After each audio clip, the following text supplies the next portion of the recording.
प्रणाम साधकों। आज हम लोग सत्यनारायण व्रत कथा में द्वितीय अध्याय की बात करेंगे, जो कि प्रचलित कथा तो हम सब लोग जानते हैं। सदानंद ब्राह्मण की कथा है, कैसे भगवान आए, उनसे एक ब्राह्मण का वेश बनाकर मिले और शिक्षा दी। बट प्रचलित कथा में चीज़ें जो मूल कथा का है वो नहीं जा पाता, तो मूल कथा हम लोग समझना शुरू करेंगे, समझने का प्रयास करेंगे गुरुदेव के शब्दों में कि क्या उन्होंने दिया है। तो यदि आप जानना चाहते हैं जिस तरह से प्रथम अध्याय में हम लोगों ने बात की, वैसे ही द्वितीय अध्याय की मूल कथा क्या है, तो बने रहिए अंत तक हमारे साथ। एक या दो वीडियोस लग सकते हैं क्योंकि हम डिटेल में बात करते हैं, एग्जाम्पल्स के साथ बात करते हैं, तो हमें द्वितीय अध्याय में हो सकता है 1, 2 या 3 वीडियोस लग जाए। अगर आप हमारे चैनल पर नए आए हैं तो चैनल को सब्सक्राइब कर लीजिएगा। यदि आपको हमारे वीडियो और हमारा प्रयास अच्छा लग रहा है तो लाइक करना मत भूलिएगा, और लाइक माइंडेड लोगों के साथ शेयर करना भी मत भूलिएगा। तो हम लोग शुरू करते हैं आज का अध्याय। इससे पहले परम पूज्य गुरुदेव और परम वंदनीय माता जी का ध्यान करते हुए गायत्री मंत्र का पाठ करेंगे सस्वर, और उसके बाद शुरू करेंगे सदानंद ब्राह्मण की बात द्वितीय अध्याय में। ओम भूर्भुवः स्वः तत्सवितुर्वरेण्यं भर्गो देवस्य धीमहि धियो यो नः प्रचोदयात्। प्रणाम। तो सूत जी कहते हैं, सूत उवाच अथान्यत् संप्रवक्ष्यामि कृतं येन पुरा द्विजा कश्चित् काशीपुरे रम्ये वासीद विप्रोति निर्धनः। ये 14वां श्लोक है और द्वितीय अध्याय का पहला श्लोक। तो सूत जी कहते हैं कि हे ऋषियों, अब आपको सत्यव्रत धारण करने वालों की कथा सुनाता हूँ। जिन लोगों ने सत्यव्रत को धारण किया उनकी क्या कथा रही। किसी समय काशी में एक बहुत गरीब ब्राह्मण निवास करते थे। द्विज नामना सदानंदो दैन्य भाव मुपागतः उदर पूर्तये भिक्षान दुखे नाविचरत सदा।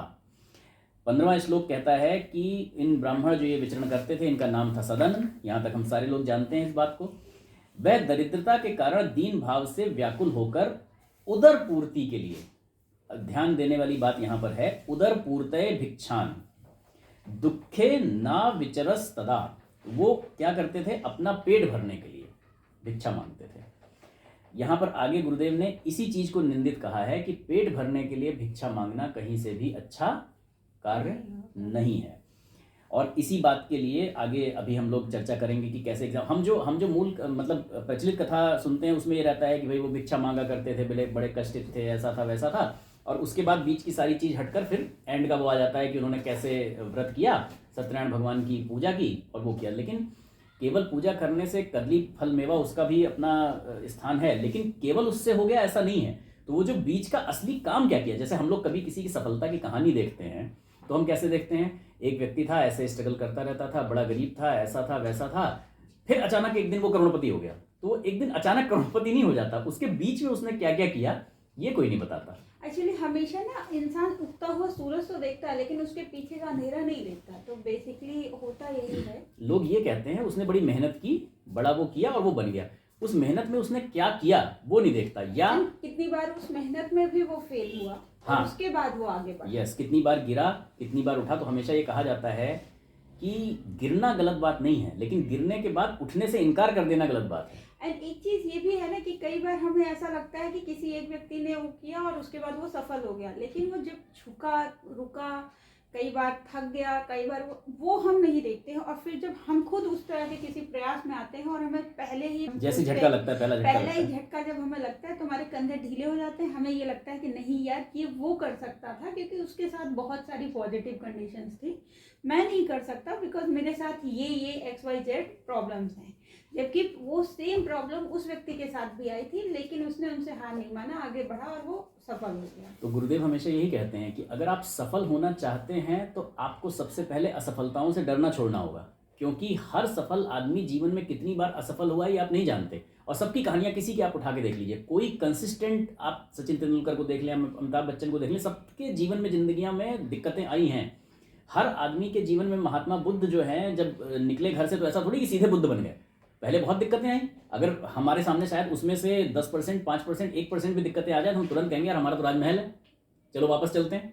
लेकिन उनके सामने ऐसी ऐसी दिक्कतें हैं, बट उन्होंने कहा ना, मुझे जो मैं प्राप्त करने निकला हूँ, ज्ञान की खोज करने निकला हूँ, वो मुझे करना ही है।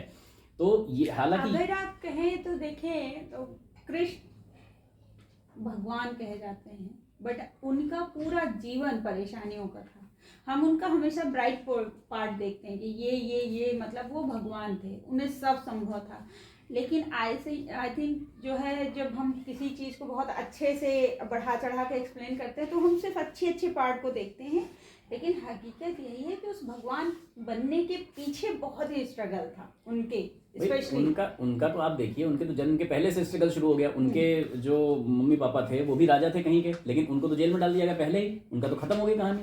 उनका तो जन्म ही जेल में हुआ, वहां से तो मतलब एक आदमी ये कह सकता था वहां से निकलना ही इम्पॉसिबल था।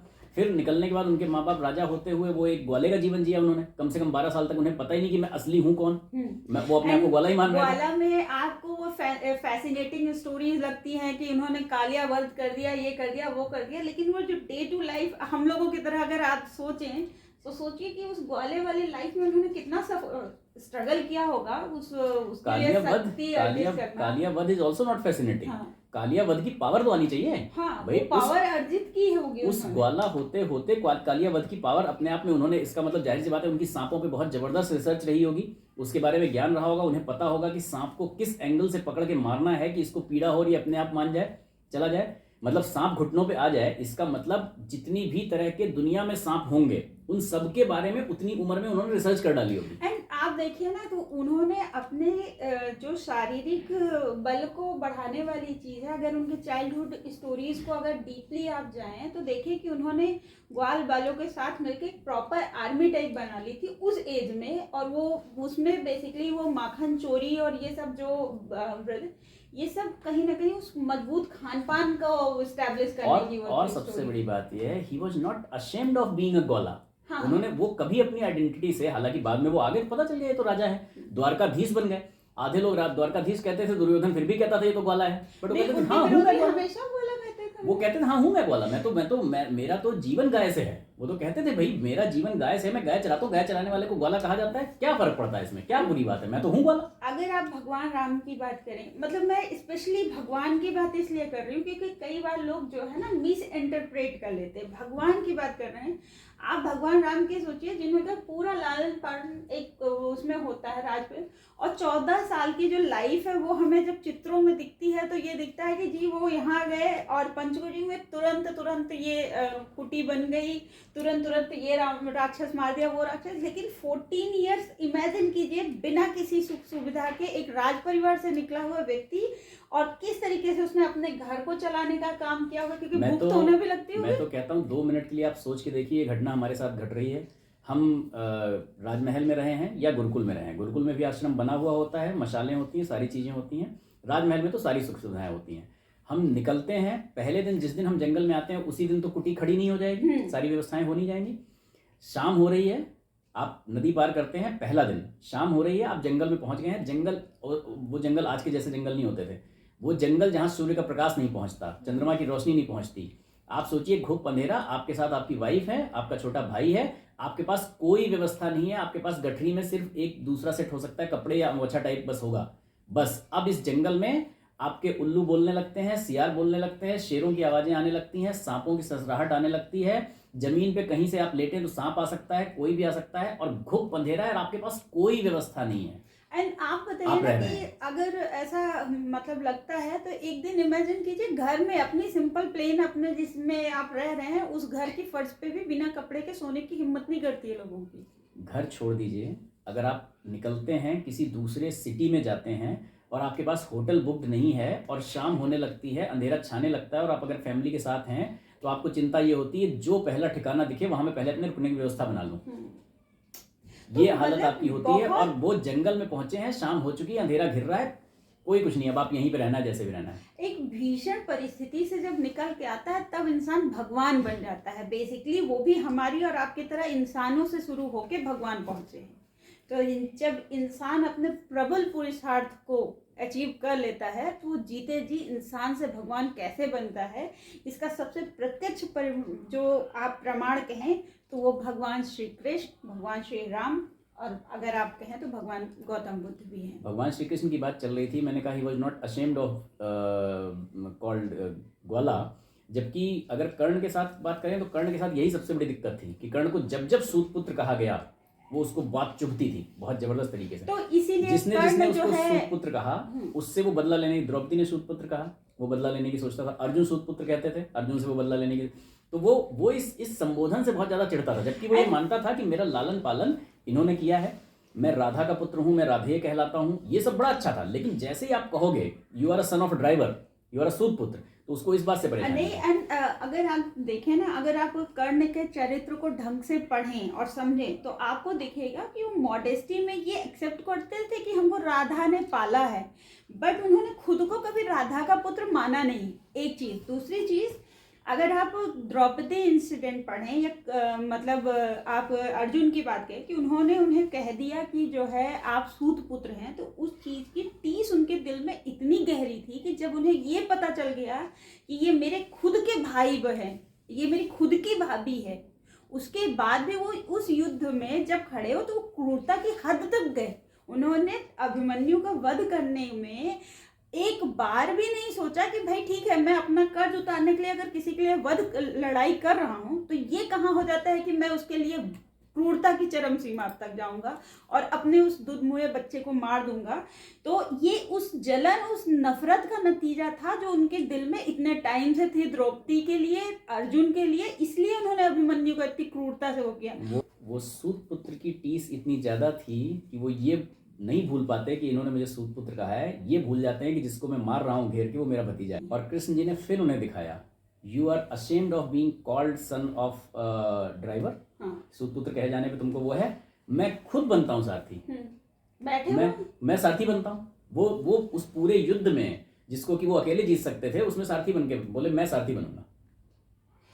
तो कृष्ण जी को किसी बात पर शर्म नहीं है, और कृष्ण जी ने ये बहुत बड़ी शिक्षा दी, बहुत बड़ी प्रेरणा दी, वो आज तक के लिए है कि आप अपनी किसी आइडेंटिटी पे मत, वो जो आज हम लोग बातों बातों में कह देते हैं कोई काम छोटा बड़ा नहीं होता, उन्होंने वो सब कुछ करके दिखाया। वो चरवाहा बने, वो ग्वाला बने, उन्होंने गाय चराई, उन्होंने अंत में जाके सारा कुछ अटेन कर लेने के बाद, सब कुछ अचीव कर लेने के बाद सारथी बन गए। तो ये वापस लौटते हैं सदानंद ब्राह्मण पे।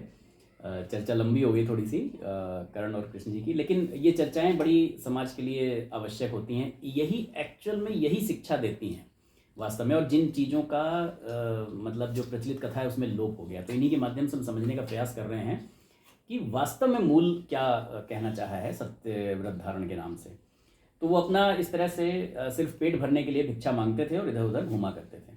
तो भगवान उनको सही दिशा देने के उद्देश्य से वृद्ध ब्राह्मण के रूप में उनके पास पहुँचे। यहाँ तक बिल्कुल एकदम प्रचलित कथा और ये कथा सेम है कि वृद्ध ब्राह्मण का वेश बनाकर पहुंचे, ये बिल्कुल सेम आती है, उसमें भी कथा सेम आती है। और उन्होंने बोला, वृद्ध उवाच दूरम गतस्त्वम हे विप्र ह्यापेक्षितम सत्कर्मणः कष्टम प्राप्नोसि तेनैव निदानम त्वम सत्सेवनम। क्या कह रहे हैं भगवान जो कि वृद्ध ब्राह्मण के रूप में है इस समय, तो वो कह रहे हैं कि हे सदानंद, तुम ब्राह्मणोचित सतमार्ग से भटक गए हो, दूर हो गए हो। दूरम गतस्त्वम हे विप्र, तुम दूर चले गए हो, हे ब्राह्मण तुम दूर चले गए हो। किससे? हापेक्षितम सत्कर्मण, जो तुमसे अपेक्षित है। किससे अपेक्षित है? जो ब्राह्मण से अपेक्षित है। आप सत्य कर्म करें, सत्कर्म करें, सत्कर्म मतलब अच्छे कर्म करें, है ना। कष्टम प्राप्नोसि तेनैव, तो इसी वजह से असत मार्ग पे चलने की वजह से क्या हो रहा है, तुमको कष्ट प्राप्त हो रहा है। निदानम त्वम सत सेवनम, अब उसका निदान क्या है? तो जाहिर सी बात है कि जब आप सत से हट गए हो तो सत्य का सेवन ही उसका निदान है कि आप वो कर। तो अब उसमें अब यहाँ पर क्या होता है, यहाँ तो ये कहा जा रहा है और प्रचलित कथा में ये कहा जाता है कि आप सत्यनारायण भगवान की पूजा करो, व्रत करो, उसी से हो जाएगा काम। तो वो पूजा व्रत में ये नहीं बताया गया कि असल में पूजा व्रत में करना क्या है। पूजा व्रत में सिर्फ धूप दीप नैवेद्य की ही बात आई है और कुछ नहीं आया। तो यहाँ पे प्रचलित उसमें तो सीधे 4 बंधु बांधव बुला के कदली फल मेवा से वो प्रसाद करके और भगवान की पूजा सुन लेने से है। बस। तो यहाँ पर ये समझना जरूरी है कि ब्राह्मण कौन है और ब्राह्मण के कार्य क्या है। तो ब्राह्मण वो है जो लोक मंगल का कार्य करता है, वो अपने हित के लिए कुछ नहीं करता, वो जो कुछ करता है लोक कल्याण के लिए। एंड अगर अपने हित के लिए कुछ कर रहा है तो वो फिर ब्राह्मण नहीं है, जाति उसकी कुछ भी हो सकती है। हाँ, तो इसीलिए है ना कि उदर पूर्ति के लिए भीख मांगता हुआ, साफ स्पष्ट कहा गया है। अदरवाइज जो ब्राह्मण होते हैं, जो गुरुकुल चलाते हैं, वो सारी चीजें, तो वो खुद भी और उनके जो विद्यार्थी पढ़ते हैं उनको भी बाल बटुक कहा जाता है। उस समय उनको भी क्या कहा जाता है? ब्राह्मण ही कहा जाता है। तो ये होता है कि 5 घरों से आप जाकर भिक्षा मांगेंगे। क्यों? क्योंकि आप लगातार या तो अनुसंधान में लगे हुए हैं या ऐसी कुछ खोज कर रहे हैं जो समाज के लिए हितकारी है या समाज के और कल्याण के लिए, या वेद लिख रहे हैं, शास्त्र लिख रहे हैं, या उन पर भाष्य लिख रहे हैं। तो जब लगातार आप यही काम कर रहे हैं तो आप ऐसा कोई काम तो कर नहीं रहे जिससे आपकी आजीविका चले, तो फिर आपका भोजन की व्यवस्था कहाँ से होगी? तो वो होगी। प्लस उसके अलावा जैसे उनके पास गाय होती थी, जमीनें राजा ने दान कर दी, तो उन पे अपना कृषि वगैरह करके उस तरीके से वो कार्य करते थे। तो यहाँ पे ये समझना जरूरी है कि ब्राह्मण का काम है स्वयं अपना और समाज के ज्ञान का संवर्धन करना, यानी अपना ज्ञान बढ़ाना। तो वो लगातार पढ़ाई में लगे रहते हैं, पढ़ते रहते हैं, अपना ज्ञान बढ़ाना और फिर उस ज्ञान का प्रचार प्रसार करना, उसको फैलाना। तो दूसरा, इसके अलावा अपना और दूसरों का चरित्र संवर्धन करना। तो जब आप अपना पेट भरने के लिए खुद ही भीख मांग रहे हैं तो आप दूसरों का क्या आपने अपना ही चरित्र बिगाड़ लिया। आप तो ये शिक्षा दे रहे हैं लोगों को कि अरे ठीक है यार, जाके भीख मांग लो, भीख मांग के अपना पेट भर लो, सो जाओ। उधर पूर्ति का मतलब तो यही ना कि आपने खाया पिया सो गए, उसके अलावा कोई काम तो आपको करना नहीं है। वो भिक्षा मांगना तब सही है जब बाकी के समय, जो स्वामी विवेकानंद कि a monk is a beggar for just 1 hour, rest 23 hours he is a emperor. तो कहते थे कि एक भिक्षुक जो है वो 1 घंटे के लिए केवल भिखारी है, बाकी 23 घंटे वो राजा है, क्योंकि फिर वो अपनी मर्जी के हिसाब से काम करता है। और अपनी मर्जी के हिसाब से ये नहीं कि वो सो जाता है खा पी के, वो अपनी मर्जी के हिसाब से काम करता है कि उसे देखना है कि इस समय समाज में क्या कुरीतियां प्रचलित हैं, उसके हिसाब से मुझे क्या नया लिखना है, क्या नया लोगों को बताना है और उसके लिए क्या करना है। तो पहले के जो ऋषि लोग थे, ऋषि परंपरा थी, उन्होंने इस तरीके का धर्म तंत्र विकसित किया था कि जिससे कि व्यापक स्तर पे लोगों का ज्ञान बढ़े। अपना ज्ञान वो लगातार बढ़ाते रहते थे, लगातार जगह जगह अपने आश्रमों में ज्ञान की चर्चा करना, राजाओं के यहाँ गोष्ठियों, उनसे कहते रहते थे गोष्ठी का आयोजन करवाइए। तो जन सामान्य से लेकर राजा तक उनसे सलाह लेते रहते थे। आप जनक जी के राज्य में देखें तो याज्ञवल्क्य जैसे ऋषि थे, दशरथ जी के राज्य में देखें तो आपके पास वशिष्ठ जैसे ऋषि थे। तो हमेशा ऋषियों से मार्गदर्शन लेते रहते थे, क्योंकि ये वो लोग थे जो लगातार अपडेट करते रहते थे। ऋषि वाज नॉट लाइक कि कोई जाति से ब्राह्मण या वो है, ऋषि वो पर्सन होते थे जो कि आज के साइंटिस्ट, हाँ, कोई भी। आज के साइंटिस्ट को हम उस टाइम के ऋषि कर सकते थे, क्योंकि ऋषि ही सारी तरह की खोज करते थे। वो ज्ञान विज्ञान, इसीलिए जितने भी शास्त्र हैं, चाहे आप विमान शास्त्र पढ़ें, चाहे आप जो है वैदिक शल्य चिकित्सा पढ़ें, और सब ये सारे ऋषियों ने किया था। तो वो अपने अपने क्षेत्रों के शोधकर्ता जो हैं वो ऋषि कहे जाते थे। Rishi might be the scientist, rishi might be the writers, rishi might be the teachers. तो ये सारी कैटेगरी ऋषि थे। ऋषि अलग अलग टाइप के होते ना, सारे ऋषि साइंटिस्ट ही नहीं होते थे। हाँ। जैसे विश्वामित्र थे तो विश्वामित्र वाज अ साइंटिस्ट, कि वो लगातार अपना प्रयोग करते रहते, अस्त्र शस्त्र बनाते रहते थे। तो आज के आप डीआरडीओ साइंटिस्ट हाँ, कह सकते हैं कि बेसिकली अस्त्र शस्त्र का राइट। करते थे। तो आज के आप जो ये मिसाइल मैन डॉक्टर कलाम आप कह सकते हैं, या विक्रम साराभाई कह सकते हैं, ये उस तरह के ऋषि। आप ये कह सकते हैं कि ऋषि सुश्रुत, ऋषि चरक, ये आज के टाइम में अगर आप कह जाएं तो मेडिसिन के जो है शोधकर्ता। करेक्ट। बेसिकली अगर आप इनका देखें तो ये एक्यूप्रेशर थेरेपी और वो सारा कुछ वहां से भी आया था। तो वो सारा कुछ मेडिसिन में शोधकर्ता कहे जा सकते हैं। तो बहुत सारे लोग आप ये कह सकते हैं, बहुत से ऋषि उसमें से साइंटिस्ट कैटेगरी में आ सकते हैं। बहुत सारे जो भाष्य लिख रहे हैं, जो टीकाएं लिख रहे हैं, वो सारे लोग राइटर्स वाली कैटेगरी में आ सकते हैं। बहुत सारे लोग जो उन भाष्य को सिर्फ पढ़ा रहे हैं तो वो टीचर्स की कैटेगरी में। मुझे लगता है कि इस तरह के जो वर्ग थे ना, इनकी कोई पदवी थी जिसे कहा जाता था ऋषि। ऋषि एक्चुअली उस समय, ऋषि बेसिकली जो है वो एक परंपरा थी। परंपरा मतलब ये वो लोग थे जो समाज से अपने लिए, ब्राह्मण की बात उन्होंने वही कही है कि ब्राह्मण समाज से अपने लिए लेता नहीं है, वो सिर्फ देता है। ब्राह्मण आशीर्वाद भी लेता नहीं है, वो सिर्फ इसीलिए वो वहां पर है कि ब्राह्मण किसी के पैर नहीं छूते, क्योंकि वो आशीर्वाद भी लेते नहीं है, वो सिर्फ देते हैं। वो लोगों को आशीर्वाद, ज्ञान, प्रसाद जो कुछ है वो सिर्फ देते हैं, लेते नहीं हैं। इसीलिए समाज का, उस समय के समाज में ये व्यवस्था थी कि समाज का ये कर्तव्य बनता है कि वो जो कुछ भी सहयोग कर सकें वो जाकर करें। तो ये कहते हैं कि श्रेष्ठ कार्यों के लिए सहयोग खुद भी देना और लोगों से भी दिलवाना, ये तो ब्राह्मण का काम है। लेकिन अपना पेट भरने के लिए भीख मांगना काम नहीं है। तो ये सदानंद ब्राह्मण जो कर रहे थे वो ये कर रहे थे एक्चुअली, जबकि ये यहाँ पर करना है नहीं। अगर आप देखिए तो गुरु नानक क्या थे, एक नॉर्मल, उनके पिताजी तो बिजनेसमैन थे, सामान्य व्यापारी के पुत्र थे। कबीर दास जी की अगर हम बात करें तो कबीर दास जी क्या थे, कबीर दास जी तो मतलब पता नहीं था उनके माँ बाप का, वो तो उनको तो एक जुलाहे ने पाला, राइट। इसी तरह से आप उनकी नामदेव जी की बात करें, संत रैदास की बात करें, तो ये सब छोटे छोटे स्तर का अपना नॉर्मल व्यापार व्यापार करके अपना निर्वाह करते थे। लेकिन इनमें से कोई पढ़े लिखे थे कभी नहीं थे। कबीरदास जी तो मसी कागज छुयो नहीं, कलम कही नहीं हाथ वाले हिसाब में थे। लेकिन ये अपना श्रेष्ठ काम करने की वजह से, ज्ञान साधना करने की वजह से, उस ज्ञान साधना को बांटने की वजह से ये लोग संत कहलाए। तो ये एक बात हुई। दूसरी बात हुई आपकी जो बात यहाँ पर करी है, पहला ज्ञान का संवर्धन, दूसरा है चरित्र का संवर्धन, ठीक है। दूसरा है चरित्र का संवर्धन। आप देखिए, अगर आप रावण की बात करें और आप राम की बात करें, तो दोनों की अगर आप देखें तो जो शिक्षा दीक्षा है वो बराबर है, दोनों का ज्ञान का स्तर बराबर है, दोनों के कुल का स्तर भी बराबर है। जबकि रावण एक जगह पे वर्णन आता है कि वो कहता भी कि मेरी तो जाति तुमसे बड़ी है, मैं तो ब्राह्मण हूं, मैं पुलस्त्य ऋषि का हूं, लेकिन वो चरित्र अपना संभाल नहीं पाया, चरित्र नहीं संभाल पाया, तो इसलिए नीचे गिर गया। दूसरी तरफ बलि थे, बलि राक्षस थे, प्रहलाद भी राक्षस थे।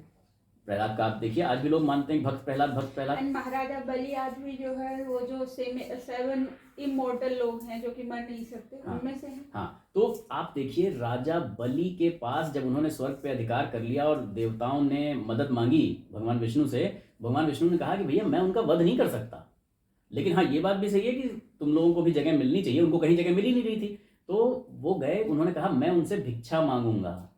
और जब भिक्षा मांगा तो क्यों उन्होंने वामन का रूप बनाया? वो एक संसार को शिक्षा दी कि जैसे ही आप भिक्षा मांगते हैं आप क्या हो जाते हैं, छोटे हो जाते हैं। तो इसलिए उन्होंने छोटा रूप बनाया और राजा बलि से भिक्षा मांगी। तो कुल मिला के यहां पर यह बताने की कोशिश की गई है कि संसार के हित के लिए आप अगर गुरुकुल चलाते हैं, आप कोई ऐसी व्यवस्था चलाते हैं, आप कोई बड़ा संगठन बनाते हैं, तो उसमें आप खुद भी सहयोग दें और दूसरों से भी दिलवाएं। गुरुदेव ने जब शांति कुंज का निर्माण किया तो सबसे पहले अपने जमींदारी के बॉन्ड बेच दिए, माताजी ने अपने गहने बेच दिए, उसको करके वो जमीन खरीदी और उसके बाद लोगों से अपेक्षा की कि अब आप इसके कंस्ट्रक्शन के लिए छोटा छोटा, चाहे 1 ईंट के बराबर, चाहे 1 रुपया, चाहे 50 पैसा, जो भी उस समय जिसके पास था वो दान दें। तब उन्होंने कहा क्योंकि ये समाज के लिए एक बड़ा आने वाला एक बड़ा तीर्थ क्षेत्र बनेगा, जो कि आज बन चुका है। तो आप ऐसा कुछ करना चाहते हो तो आप खुद भी सहयोग दें, दूसरों से भी दिलवाएं। उसको भिक्षा नहीं कहते हैं।